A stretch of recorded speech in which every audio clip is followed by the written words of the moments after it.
السلام عليكم. عندما يخالف العرب سنن سنن الله في خلقه، عندما يخالف العرب سنة الله في خلقه، يتغير الكون ويتغير القدر، ويصبح الكون مبهما وغير معروف وغير واضح، والقدر أيضا يتغير.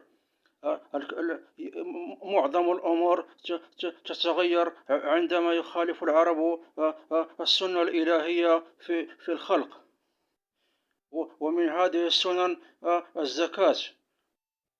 الزكاة لا بد أن تكون، وإذا منعوا الزكاة تحدث الكثير من الأمور، ومن هذه الأمور الأمراض وكثرة المجانين، ويعني الأمراض التي لا علاج لها مثل السرطان والأمراض كثيرة.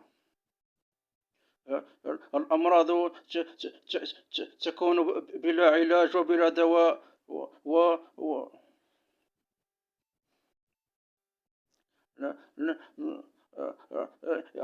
الأمراض تكثر ولا يوجد لها علاج، وسببها أنهم يمنعون الزكاة ولا يأمرون بالمعروف ولا ينهون عن المنكر.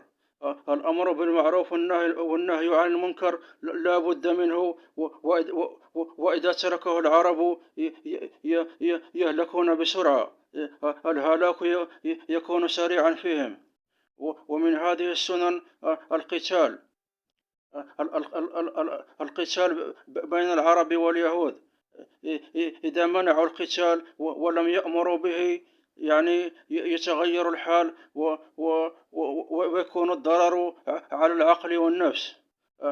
المتضرر الأول هو العقل والنفس أيضا، فيكثر المجانين والمختلين عقليا، وتكثر الأمراض الروحية.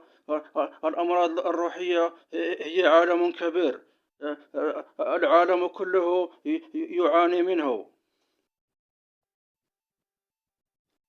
الأمراض الروحية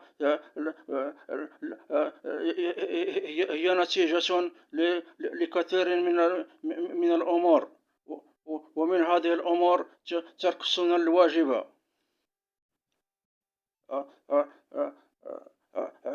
عندما يتركون